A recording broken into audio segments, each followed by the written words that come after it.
live. Yeah, yeah, we going live. Hey, hey, we going live. Yeah, yeah, we going live. Yeah, yeah, we going. Yeah, yeah, we going. Yeah, yeah, yeah, we going live. From the 50-yard line, we going live. From the 50-yard line, we going live. From the 50-yard line. Hey. All right, now, so Vanderbilt made the decision to fire Derek Mason, one of the few black head coaches in the Power Five, right? And this brings up, I won't even say it's interesting. It's sad at this point. It is. On all levels. It brings up the question about the appreciation of black coaches, especially in a sport that is pretty much dominated by black athletes.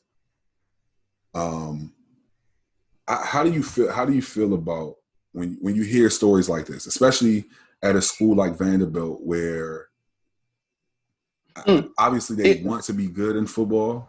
They're the David and the Goliath. That's what I say. Yeah. Like it is. It literally is a David and Goliath thing, because you play in a conference that is full of juggernauts. Right. And you're expected to compete with that. First of all, when you've got more restrictive measures as far as academic, being able to get into the school, right. It's just a lot of things that just, but ask me your question again. I'm sorry. About how do I feel about? Yeah, how does that make you feel? Like, and not even just Derek Mason. When you look at the landscape of football and you see someone like a Steve Wilkes from Arizona who got the boot after a year. Yeah. No, it happens all the time. Yeah, yeah. I think that's it. So the reason I even kind of looked at this as an opportunity for us to have this discussion is an article I read. Mm-hmm. And the author of the article he was talking about just what we're talking about now, and how so few African-American coaches get opportunities. Mm-hmm. And he said, he wrote an article back in 96, I believe he said, where he talked about, at the time, it might have been 3 black coaches. And then 98, it was 0. Mm-hmm. And then now he was like, but here we are in 2020 having this exact same conversation. Whereas he was like, my hope would have been that we would have seen some progress in this, and we would have seen this landscape look different. And so it's baffling to me. Mm-hmm. But then again, it's not, because I look at it from the standpoint of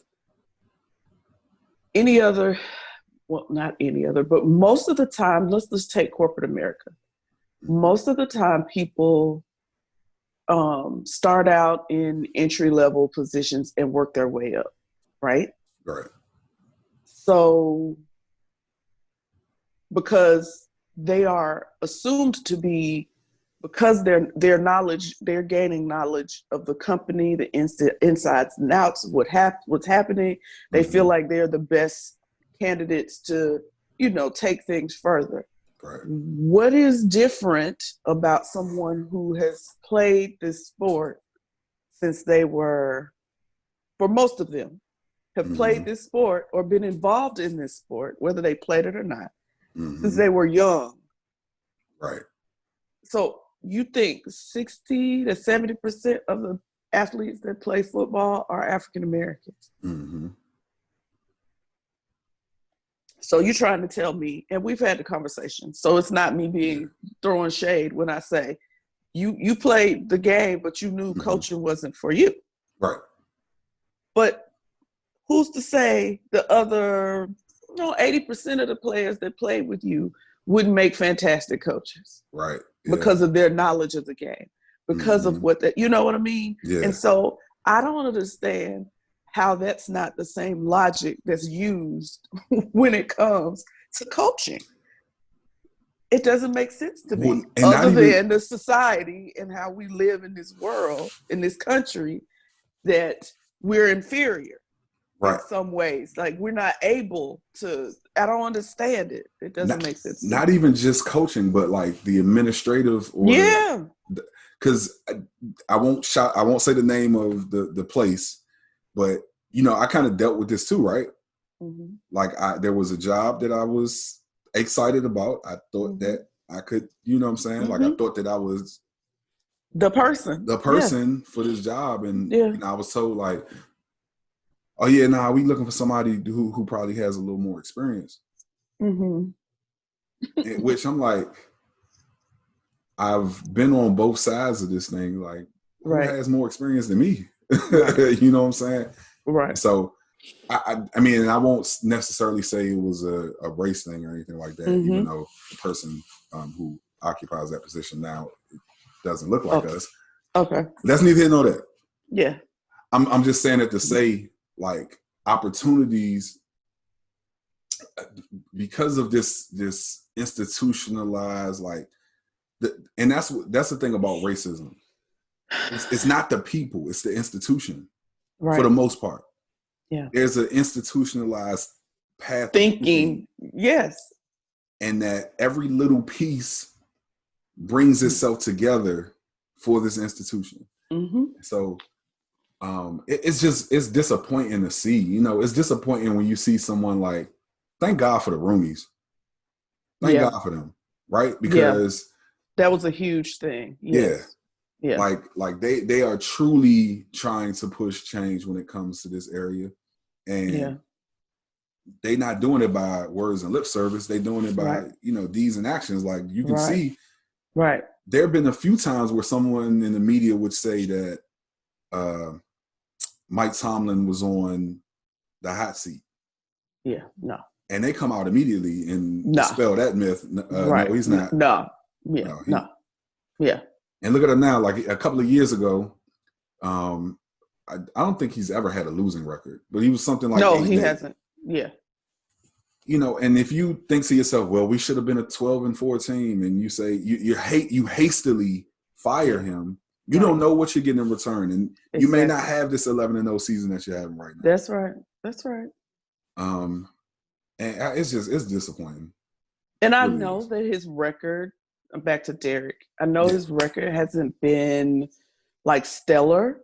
But again, you've got to look at the whole, you got to look at the whole thing, because there's no way this man, of course, he's not beating SEC teams. He don't have the talent to beat SEC teams. Exactly. No, not to the kids, but real talk. That's like, true. We talk about it all the time. That's SEC is like the little NFL. Those are grown men.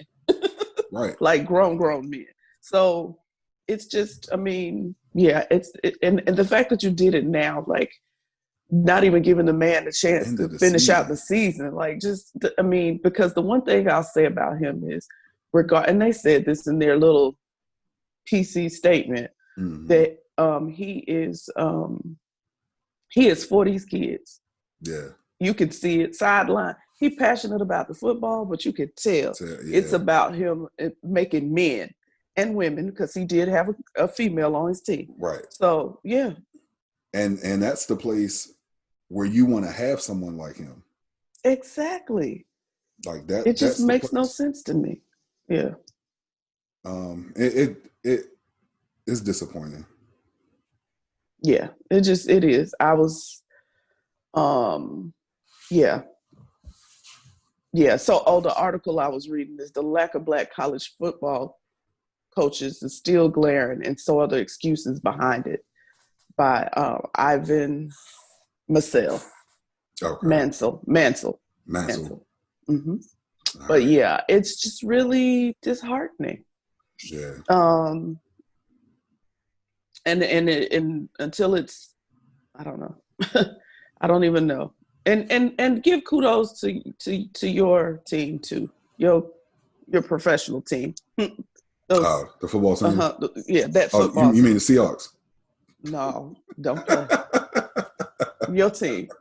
You got to give them some props. Even though I know how you feel about Daniel Snyder. Mm-hmm. Still some props because of the hires they've made recently. Yeah. You know what I mean? Because Ron Rivera is not white either. Mm. So. And the new GM. GM, that's what I'm talking about. Yeah. And I want to say, that was the NFL who made that hire. I think the director of security for the NFL is a woman who used to be the chief of police of Washington, D.C. Okay. Yeah. That's awesome. Yeah. Like, that's okay. I wouldn't be surprised if Arthur Blank didn't do something similar. Similar, yeah. Mm-hmm. Now that he's got to look for a new GM. New GM, yeah. Mm-hmm. I wouldn't be surprised. Yeah, me either. Mm-hmm. All right. Okay. Nate Robinson. Yes. Now, let me say, I don't know if this was a Who's Really Right or not, but it probably, I think it was. Because you said unequivocally that you did not want to see this. Not at all. And didn't watch it, just so y'all know. Yeah. Well, neither did I. I saw the highlights. I did see the highlights. Did not watch it. I saw the knockout. And I just want to say that I was wrong, guys. Okay. So I know that with the science of boxing, you cannot just step into a ring and think that you're going to be successful. I was trying not to laugh. Yeah. There's no way that you can do it. Like some of these guys who are like top boxers, with the exception of Deontay Wilder, I want to say he started like late teens. Some of these guys have been boxing since they were like young, 5, 6, 7, right? Maybe a little bit older, but basically like as an adolescent. There's no way that even a few months of learning how to box that you get the science of boxing. And you can see, and then in the flashes that I saw, the highlights of the fight that I saw, that the mentality that Nate Robinson took into that fight was the very mentality that gets you knocked out cold the way he did. Because it looked like he may have learned a bit of offense, but they didn't teach him anything about defense. Because every time he would get hit and he would get frustrated, he would charge forward. Which, with the I don't know if it was 2 or 3 knockdowns that I saw, Jake, what's his name? Jake Paul? Paul, yep. Yeah. He just kept throwing overhand rights every time he charged in. And it's like Nate Robinson just did not see them coming. And when you learn boxing, you understand the way people are trying to set you up to hit you and to hurt you. And he just didn't learn that in... Well, he stepped right into him, so it's okay. Yeah, you can't just be an athlete. That was the mentality, though. Yeah. I'm fast. I'm an athlete. I can get in here. This ain't no big deal. Right. Like you thought you was Sugar Ray Leonard or something, like the way it was dancing around, running with your feet and all this kind of stuff. Bruh, just please. And somebody broke this. I think they tweeted it out. I don't know who it was, so forgive me. And I will agree with them that it is kudos to him for trying something different. Yeah. I'm not mad at that. However, can you go try something that's a little less dangerous for you potentially in the long run? Because that knockout was ugly.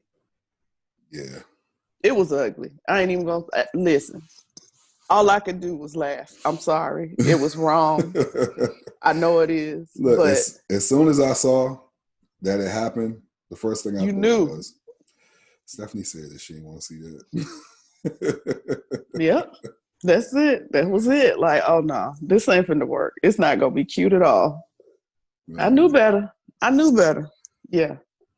So yeah. But again, kudos to you for trying, sir. Yeah. You got now go sit down. That's not your lane. Yeah, right. Please don't try again. You see now that this ain't what you want. This ain't your lane. So. It ain't what you want. That's right. Oh man. Oh so, God. so let's move over to the Tyson Roy Jones fight. And I think so. Again, I didn't watch that one either, but I saw the highlights. And you said you didn't want to see this fight either. Nope. And looking at how much clinching Roy Jones was doing, I don't understand why so many people say that it was super entertaining. But the one thing I will say about it is that Tyson looked sharp. And maybe it was because Roy Jones, I don't know. Like, I guess maybe I'm reliving my childhood because Mike Tyson was big. And so was Roy Jones. Like, honestly, I felt like Roy Jones is more of a technical boxer than you said that when we talked about this. Yeah. Right. But Mike Tyson looked way sharper. He looked like he was in way more shape than Roy Jones. Like, it's crazy because that's an understatement. It's Roy Jones just like retired maybe 3 years ago, something like that. No, seems like he's been eating the whole time since then. You ain't right. Sorry.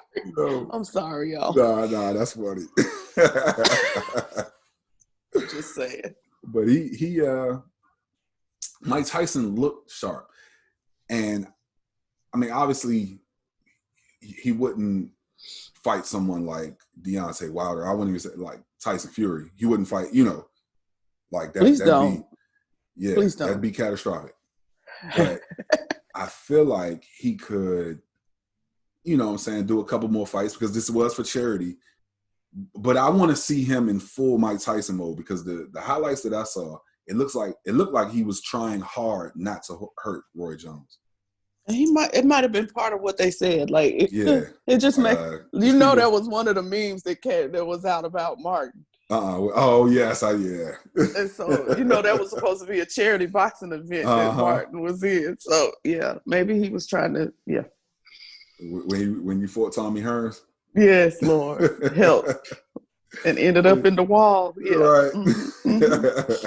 Mike Tyson was trying not to put Roy Jones in the wall. That's all. Yeah. Sugar Ray called.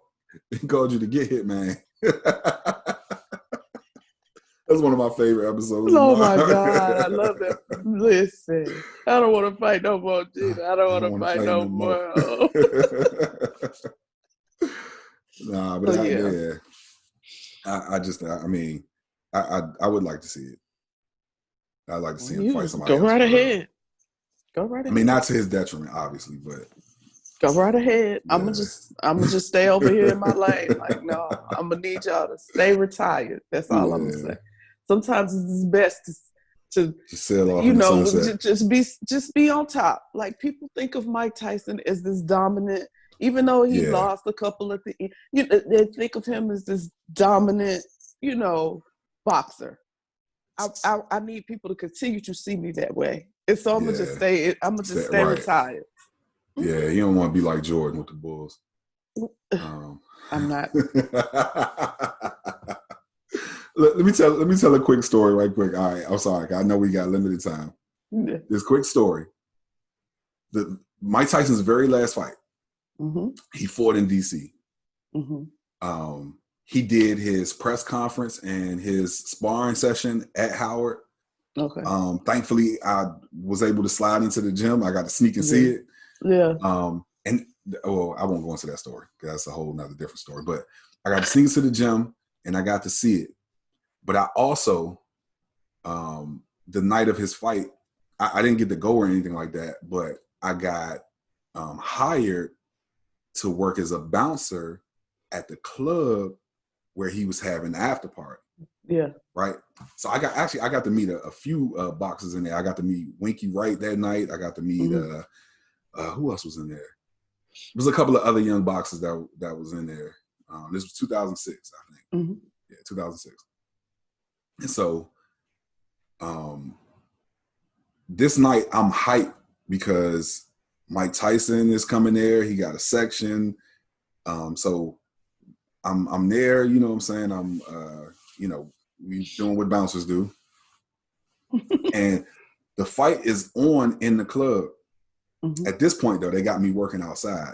Oh I no. was a little upset about. I bet. Yeah. Was working outside.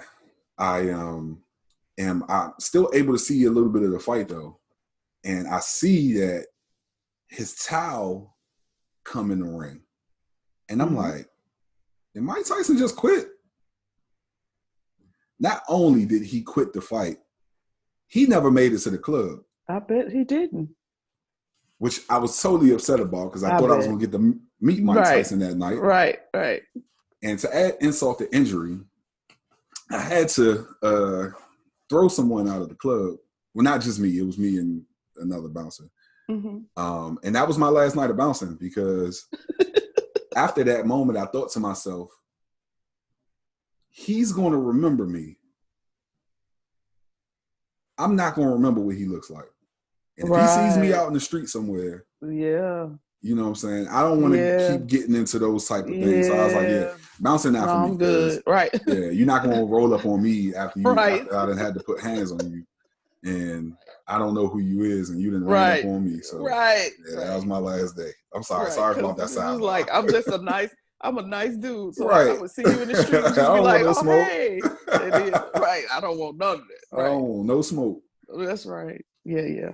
Okay, well, again, that was 14 years ago. Threw in the towel. Keep the towel in the ring. So. That's right. just leave the towel there. Leave the towel there. All right. Okay. Let's jump to this issue between the UFC and the WWE and their athletes. I think this is very unfortunate. And when I started really like digging into this story, I was disappointed by what I saw. So essentially, not Jim McMahon. Is it Jim McMahon? What's his name? Something McMahon. No, I'm the wrong WWE. person. Okay. And Dana White are essentially the same type of businessmen. Right. And I get it. You know, you're a businessman. You want to do the best thing for business. But some of their business practices have been called out as being shady, especially with what they're doing. So none of these entities they have employees, but none of the athletes are employees. They are considered independent contractors. Okay. Right. And so they can't unionize, and they don't even want them to talk about unionizing. Because they're not employees. Okay. Right. Yeah. And one of the athletes, I don't remember her name, but she tweeted about being in favor of unions. And within an hour or so of that tweet, she was let go of the WWE. Oh, so you can't have you can't have freedom of speech. Nah. So freedom of speech is gone on top of the fact that I don't work for you. No. But I don't have the ability to say what I want to say. Right. Oh, that's all very interesting. And it's funny too. So I think that a lot of the people who go in it with the idea that, okay, I'll be able to parlay this into something bigger. Right. And so like a John Cena or The Rock, or that's all I could think about was Dwayne. Yeah. Right. Yeah. And so so a lot of what I've heard, and a lot of what I heard about the whole independent contractor versus employee is like they are abusing that. They're treating you like employees. Yeah. But you're only being viewed legally as an independent contractor. So they work them ridiculous hours, and it's mandatory for it. But they're independent contractors. So I don't know what they do about insurance. I don't know what they do about. It's on them.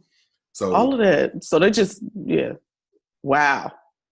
But that sounds almost mobster-like, some old mobster stuff. Like, what is happening? It's 100% mobster-like. And I was listening to an interview by Jesse the Body Ventura, who's now a politician, I believe, in the state of Minnesota. Yes. He said that he got the guys together, and I want to say this was like in the late 80s. He got the guys together in the dressing room and said, listen, we need to unionize.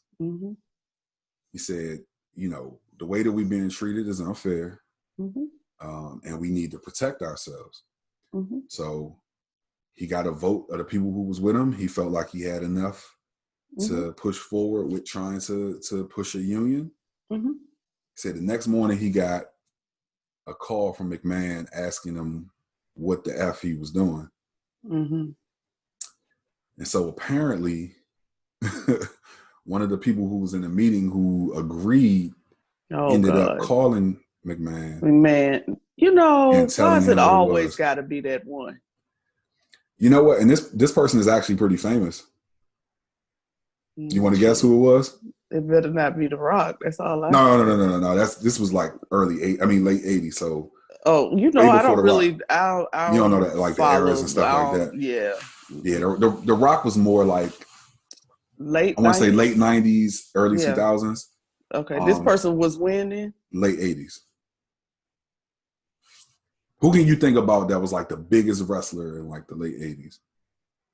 And I know you don't follow. I know you didn't watch. I was about to say I know you didn't watch wrestling, but he's somebody who transcends wrestling. Hulk Hogan. Yes.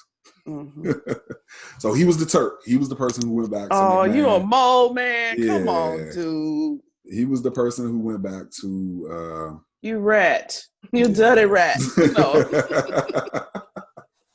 The person that went back to McMahon and told him and everything like that, and it all kind of got foiled at that point. So that's unfortunate. Yeah, that's unfortunate. Yeah. Wow. Okay. Well. All right. Yeah. So let's move on to Jaret Patterson and his performance. Listen. 8 touchdowns, 409 yards. He tied the FBS record with the 8 touchdowns. Crazy. Listen, that is let me tell you crazy something. Game. Have you seen the highlights? I didn't see the highlights. I went searching for them, but apparently there are a whole bunch of Jaret Pattersons. Yeah, well, he spells it with one R. One R, yeah. And one T. So it's Jaret Patterson. But just go to ESPN. Put in ESPN and do a search for Jaret Patterson. Okay. Oh, no, I did. So the Jaret Patterson that came up was Jaret Patterson that plays for the Bills. Bulls. Then Buffalo Bulls. He plays for the Buffalo Bulls. No, yeah. So, but the other one came up for the Bills. Yeah, the one for the Bills came up, and then right after him was the O lineman from Notre Dame. Oh my God! So I got to see the stats, but I actually didn't get to see the highlights. Listen, let me tell you something. This kid is explosive. First of all, because I assume you run 8 touchdowns. A lot of those probably you just a speedster and you getting around the corner. No, straight up the middle. Yeah, gone every time. Every time it was like a group of people and you just see this parting almost, and he just gone right up. It's crazy, gone. It was amazing. So I wonder what team he did that to, because Kent State. Okay, two D1 schools. Yeah, no, I'm just like they didn't play no slackers. That was Kent State. Wow. I would be. Now I played on my freshman year. Our defense was pretty bad. We were pretty bad, but we went from being pretty bad to by my junior year, actually my sophomore and my junior year, being a #1 defense in the country. Not just in black college, but the entire country with the #1 defense. And so I think about my freshman year and like how much we gave up, and it just didn't feel good. I cannot imagine giving up 400 yards rushing to a running back just by himself. I cannot imagine. Now we gave it up to some quarterbacks like Charlie Fry from Akron. Back in the day, like he did a number on us. Yeah. But 8 touchdowns and 400 yards rushing from one individual. Yeah. Oh Lord, one individual. I can't even wrap my mind around it. Yeah. Yes, but so shout out to him though. Yeah, shout out to him, because that's your stock just went all the way up.